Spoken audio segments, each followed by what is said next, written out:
Tonight at 5, a Sauk County community comes together to honor Evelyn Gurney, a middle school student who died while waiting to board her school bus.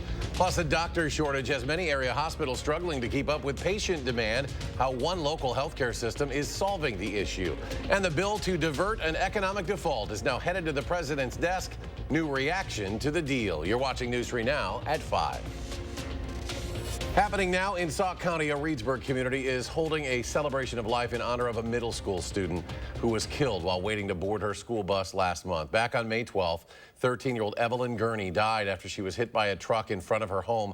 Police say the driver failed to slow down and instead swerved to the right of the bus, hitting Gurney. The following week, state lawmakers proposed a bill that would increase penalties for people failing to stop for school buses, but Gurney's family said the bill would not have saved Evelyn. Our Armand Rahman live now in Lake Delton, where friends, family, and hockey teammates of Evelyn Gurney are honoring her memory. Armand? Yeah, Eric, Evelyn's dad told me off camera here to think of today's event at the Poppy Waterman Ice Arena like a graduation party, celebrating all that Evelyn accomplished in her unfortunately short life.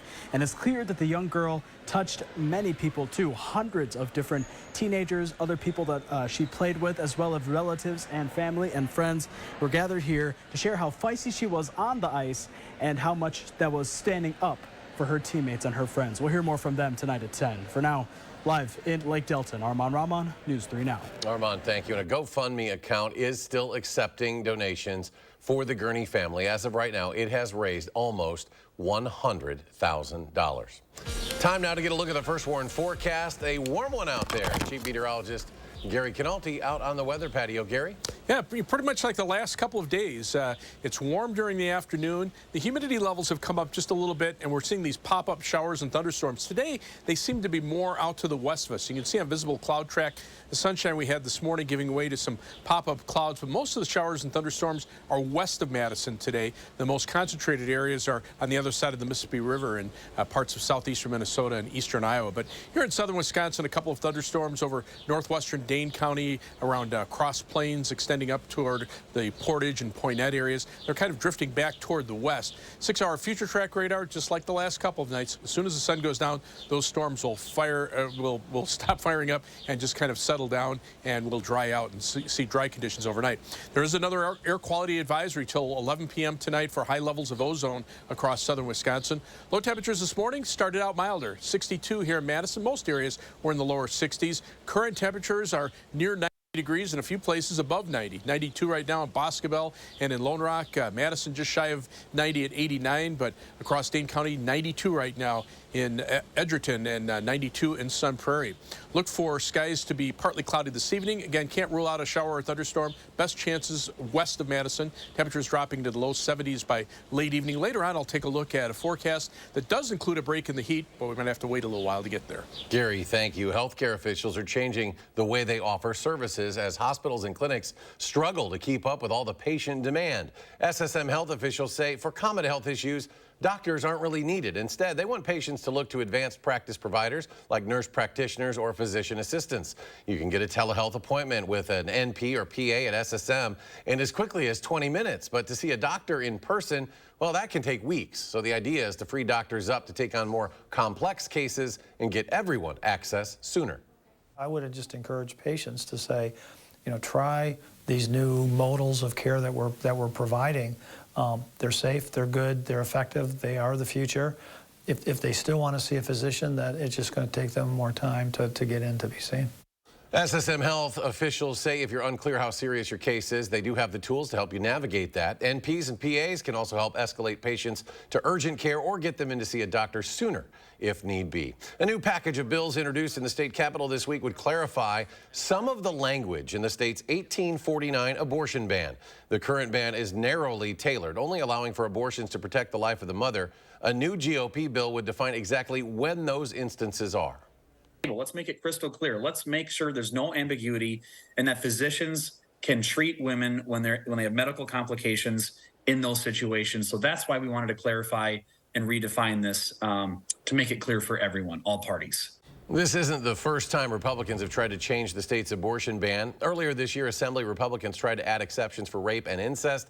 You can see more of our discussion with the bill's author this Sunday on For the Record. That's right after CBS's Face the Nation. Workers at the State Street Starbucks are now one step closer to being an official union. Employees overwhelmingly voted to unionize with a 20-2 vote last night. The store is the second in Madison to do so, the sixth statewide. Workers say they're looking forward to having a seat at the table and being a part of the growing labor movement. The union still needs to be approved by the National Labor Relations Board for it to be official. Big news from the Maple Tree Supper Club. Managers say the McFarland restaurant will reopen later this month. The Supper Club was temporarily shut down in October after it was significantly damaged in a fire. In a Facebook post, managers said a grand reopening will be held on June 27th. They also said they are excited to be back to serve all of their wonderful customers. This morning, the Wisconsin Freemasons announced a significant donation to the Wisconsin State Patrol. The funds will be used to provide life-saving care in vehicles across the state. Each emergency jump kit will contain one state-of-the-art fire suppression tool along with a device for cardiac assistance. Putting the tools together in a bright yellow jump bag in the trunks of state patrol cars is supposed to increase and enhance public safety throughout the state. I know 57 units is a good start, right? And I know the goal is to get every single one, but every single one of those pieces of equipment have the potential to save a life. And I wish that we had them all right now. In the past 5 years, the State Patrol has been deployed to administer CPR more than 700 times, has been called to almost 2,500 fires, and responded to 1,000 other medical emergencies. So having these life-saving tools in their vehicles can save additional property and also lives. President Biden will address the nation tonight after signing a bipartisan measure on the nation's debt ceiling. The legislation allows the U.S. government to pay its bills, averting a default and potential economic crisis. The Senate passed the measure late last night with more than 60 voting in favor. The bill raises the nation's debt limit beyond the 2024 presidential election. The Congressional Budget Office estimates it'll also cut spending by about $1.5 trillion over the next decade. Both sides actually made concessions, and we should be, as Americans, proud about seeing our government work in such a fashion. Joe Biden came into this saying that he refused to negotiate, and at the end of the day, he finally caved and gave Republicans some spending cuts that we needed as a country. You can watch a live stream of the president's address on channel3000.com beginning at 6 o'clock. Working late into the evening, the state's budget writing committee approved more than $2 billion worth of building projects around the state, but there were some key omissions that'll alter what we see on the UW-Madison campus. Political reporter Will Keneally joins us to explain. Will? Eric, Democrats pushed for more than $3 billion in state building proposals, but Republicans are in the driver's seat, ultimately taking that figure down to a little more than $2.3 billion. That removed a handful of projects, including on the UW-Madison campus. There is no rational reason why all of the very good projects that should be enumerated this time, frankly, some of them should have been enumerated in previous sessions, have been taken out. Other than spite. Democrats were irate yesterday by the Republican votes to shrink the building proposals that got funded in this year's budget. Think about it like buying a house without a mortgage. And the value to Wisconsinites is, one, we grow, we get our projects done on time, and two, we save $800 million. The Budget Writing Committee voted to approve a series of building projects for state-owned facilities. That includes things like improvements to state parks, but also buildings on the UW campuses. In Madison, Republicans on the committee only approved some funds for Camp Randall renovations. That did not include any funding to replace the engineering building near Camp Randall and Union South. That's something that university officials really wanted to see in this next two-year budget. From my experience in the private sector, I've seen that time and time again. We want to have the capacity in the state in order to have enough graduates to fill the job needs of Wisconsin employers. And that's why all of the building projects that we had on the table that the committee considered last evening are important. System President Jay Rothman says the UW-Madison Engineering Building specifically would go a long way to winning the war on talent for the UW system and Wisconsin employers. For their part, Republicans on the committee said the building's budget was a reflection of spending as much as the state could afford. We were clear from the get-go that his was unrealistic. And like many things, it becomes the job of this committee then to right-size it. But like I said, right-sizing at this time is still a really historic investment. So this is part of the ongoing budget process. Democratic Governor Tony Evers does get a final say on the budget, though, through a line-item veto, but he generally can't add funding back into projects like these. We'll be keeping an eye on it, Will. Thank you. Gary is back with our complete weekend forecast. That's next at 5. Plus, we're learning new information about a building collapse in Iowa. We'll have the very latest from officials there. And later, Madison's Attic Angel sale returns this weekend. We'll have the details next hour on News 3 Now at 6. And a strong jobs report sends stocks soaring more than 700 points. The NASDAQ climbs 140. S&P 500 adds 61. We'll be right back.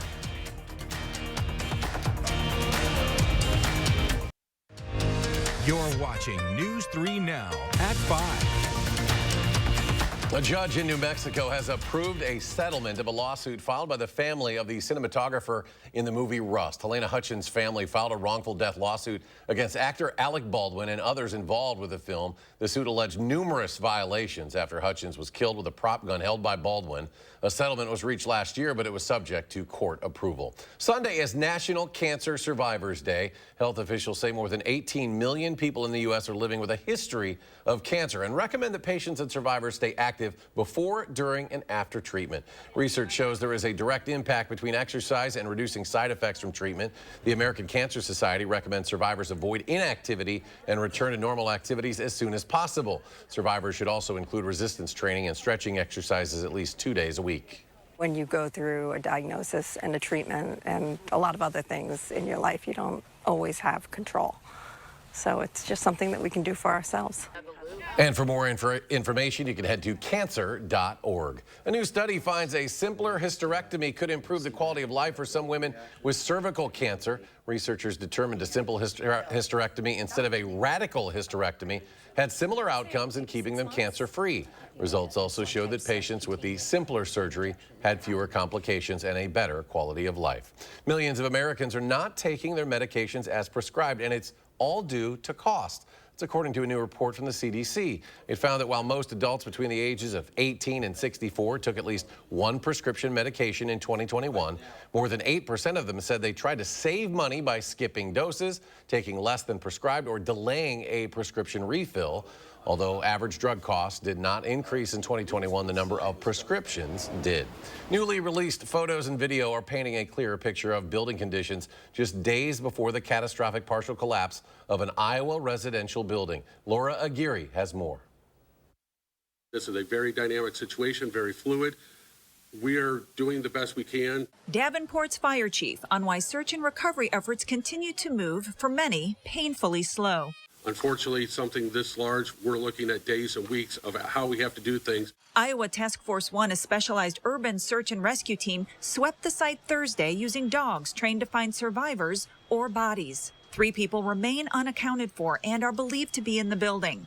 The team's chief didn't say exactly what the dogs found, but that phase 1 was successful. That has allowed us to move to the next phase of our mission, securing the building for control and recovery. City permits show repair work began just days before the collapse. Workers were fixing a separation between the exterior brick facade and the interior walls, seen here in photos taken by city inspectors May 25th.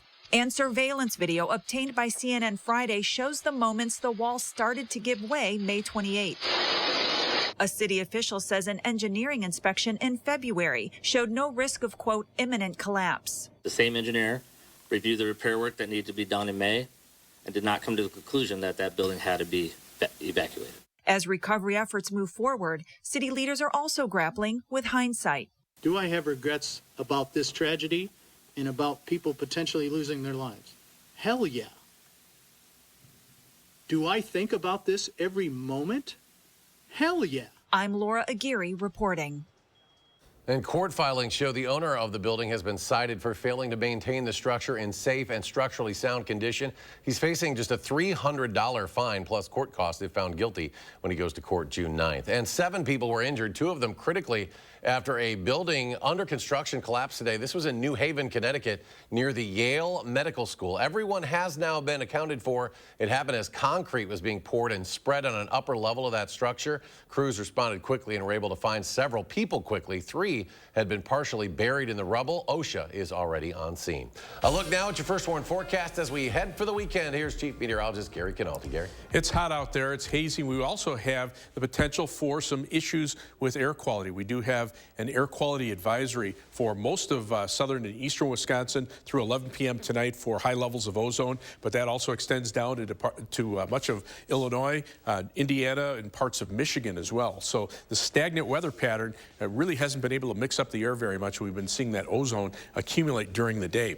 3 things you need to know in the forecast. Look for a hot day tomorrow with high temperatures right around the 90-degree mark, and we'll be in the middle 80s for Sunday. Probably be in the mid-80s for Monday as well. Just slight chances for showers and thunderstorms in the afternoon and evening for tomorrow and Sunday. A little better chance on Monday, and then that'll be followed by dry and more seasonable temperatures, at least for the middle part of next week, with high temperatures dropping back into the 70s. If you take a look at the precipitation over the last 3 days, you can see there are plenty of areas that haven't seen any rain, and in some areas, a few of them may have picked up as much as 2 or 3 inches of rain over parts of Walworth County and far eastern portions of Rock County. So just as we've been talking about for the last few days, the rain is hit and miss. Just because it's raining where you are doesn't mean you can go 5 miles away and just see dry weather. And you can see right now on high-resolution radar, most of the showers and isolated thunderstorms are around Madison and westward and moving toward the west, from east to west. Kind of unusual for around here, but that's kind of the way the winds are blowing right now. And very spotty precipitation. Only about 10% of us are getting rain right now. 6-hour future track radar shows those showers and storms just kind of fizzling out once the sun goes down. Very typical for summertime weather. But we need more widespread general rain.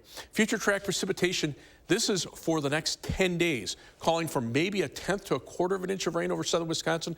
I've been saying this before. Around this time of year, we should see around 1 inch of rain per week. So we should be seeing about 1.5 inches of rain over that time period, and we're seeing less than 20% of that. So that's not good news. The drought monitor came out yesterday, and it's now showing abnormally dry conditions over much of Wisconsin, but out to the west, the drought continues to grow over parts of western Iowa into Nebraska, and unfortunately, that may spread eastward with time as the dry conditions continue across southern Wisconsin. Again, air quality advisory in effect until 11 p.m. If you have respiratory issues, take it easy this evening.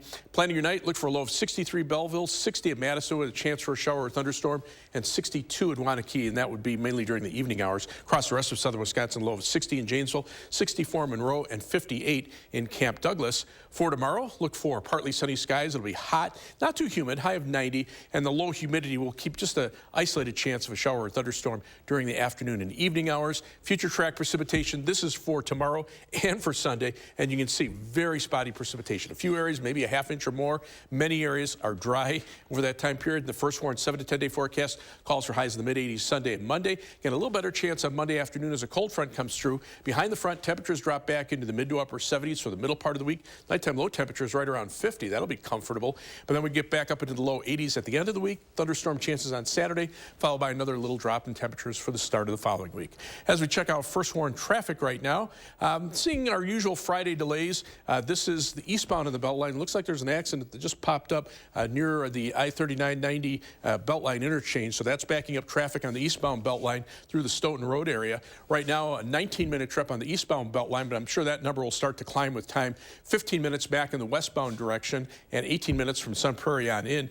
Outbound on the I-3990 from the Beltline to Janesville will take you 26 minutes, 17 minutes from Middleton to Sauk City on US 12, and downtown to Sun Prairie going outbound is a 17-minute trip. That's your News 3 Now first warn traffic. Gary, thank you. Students in the Madison School District are growing their very own gardens. This is a new program started by the Wisconsin nonprofit Rooted. It aims to get kids growing fresh lettuce and herbs. These plants will be shared with students as a source of fresh and healthy food. The project is being funded by the Willie Street Co-op's Community Reinvestment Fund. We started the seeds indoors in two schools in Madison, the Mendota Community School and Shank Elementary School. So 2nd and 3rd graders grew the lettuce in their classrooms. And the goal of the project is to eliminate some of the inequalities in the student lunch programs around Madison. Coming up, the May jobs report is out, and it's better news than expected for the economy. We'll have the latest numbers when we return.